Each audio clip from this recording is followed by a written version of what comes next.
Assalamualaikum warahmatullahi wabarakatuh. Ketemu lagi dengan gua Faisal. Di video kali ini gua akan membahas tips standar, pastinya seputar pendakian.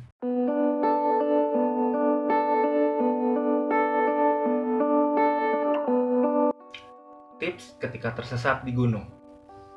Oh iya Sal, sekarang kan gunung udah rame, udah jelas tanda-tandanya, jalurnya udah jelas. Emang masih bisa tersesat ya kita? Gak ada sesuatu yang gak mungkin, biarpun kemungkinan itu kecil. Singkat cerita, gue pernah tersesat di salah satu gunung dekat rumah, yaitu Gunung Pangrango. Waktu itu sekitar tahun 2015 atau 16, gue lupa. Gue pernah tersesat di Gunung Pangrango karena gue nyari jalan pintas. Alhamdulillah, gue masih bisa selamat sampai sekarang. Faktor apa aja sih yang biasanya terjadi sehingga kita bisa tersesat? Pertama, terpisah dari rombongan. Itu udah lazim banget, terpisah dari rombongan, ketinggalan, dan ya semua bisa terjadi, bahkan kejadian paling buruk sekalipun. Biasanya kita sering terburu-buru dan mencari jalan pintas, padahal gak semua jalur yang bagus itu kan kembali lagi ke jalur yang sama. Ada loh jalur pintas yang makin kita lewatin semakin menjorok ke lembah, dan akhirnya kita bisa jatuh dan tersesat. Terus kabut juga bisa sih mempengaruhi kita terpisah dari rombongan. Tergantung gunungnya.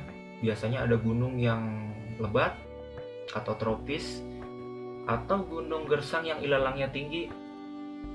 Itu kabut juga sangat mempengaruhi kita bisa terpisah dari rombongan dan tersesat. Terus kalau kita udah tersesat, apa yang harus kita lakuin? Nah, ini yang paling penting. Pertama, jangan sekali-sekali panik. Panik akan memperburuk keadaan. Biasanya ketika kita panik, kita kehilangan arah, lari ke sana kemari, yang ada makin tersesat. Gunakan kompas dan peta. Tapi kan biasanya kita jarang bawa tuh kompas dan peta. Gimana dong? Ada cara lain. Perhatikan terbit dan tenggelamnya matahari.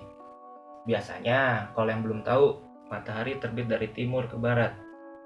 Kalau matahari terbit dari barat, nggak usah naik gunung, perbanyak ngaji dan sedekah. Selanjutnya, cari batang pohon besar yang ditumbuhi lumut. Biasanya, lumut tumbuh di sisi sebelah timur. Misalnya nih ada batang pohon besar nih, ada sisi yang banyak ditumbuhin lumut dan ada sisi yang kering. Biasanya yang ditumbuhi banyak lumut menghadap ke timur. Tapi jangan jadi patokan juga. Itu bisa dijadikan opsi lain aja. Biasanya ada ranting pohon yang banyak nih menghadap ke salah satu arah. Nah, biasanya ranting pohon itu menghadap ke timur karena tumbuhan-tumbuhan biasanya banyak yang lebih condong ke timur karena memerlukan fotosintesis. Jika kalian tersesat di malam hari, perhatikan biasanya ada satu bintang yang paling terang dari bintang yang lain. Dan bintang itu nggak terbit atau tenggelam. Itu adalah bintang yang mengarah ke utara. Jadi kalau kalian tersesat nih, lihat aja ada satu bintang yang paling terang. Itu adalah bintang yang menghadap ke utara. Itu adalah menunjukkan arah utara. Atau perhatikan rasi bintang yang berbentuk layang-layang miring. Itu adalah rasi bintang pari yang menghadap ke selatan atau menunjukkan arah selatan. Selanjutnya, usahakan kalian kembali lagi ke titik jalur pendakian. Biasanya pendakian itu atau jalur pendakian itu ada di punggung gunung. Apa sih itu punggung gunung? Gunung itu terbagi menjadi dua, ada lembah dan punggung. Lembah adalah daratan yang menjorok ke bawah, biasanya dialiri sungai. Kalau punggung gunung adalah dataran yang lebih menjorok ke atas, dan biasanya itu adalah jalur pendakian.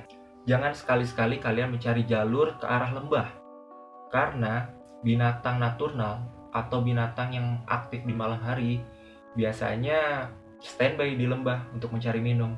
Contohnya harimau. Saat ini harimau hanya ada di Sumatera, yaitu pastinya namanya harimau Sumatera.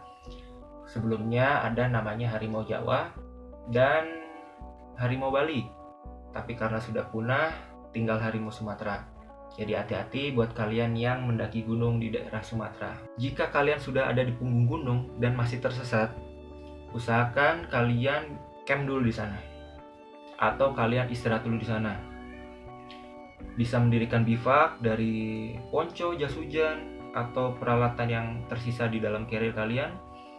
Atau kalian bisa mencari gua untuk kalian menginap.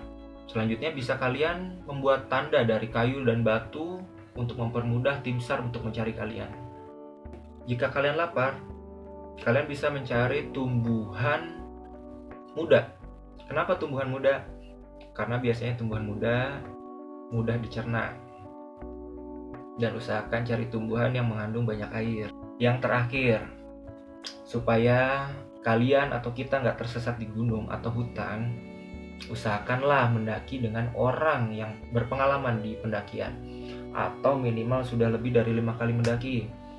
Kalau kalian mendaki dengan orang yang baru pertama kali mendaki juga sama seperti kalian, ya banyak resikonya. Ketika mendaki, jangan egois. Jangan mentang-mentang kita kuat, ninggalin temen yang gak kuat. Atau egois terhadap diri sendiri. Udah tahu kita gak kuat, tapi gak enak sama temen, maksain deh. Yang ada malah celaka.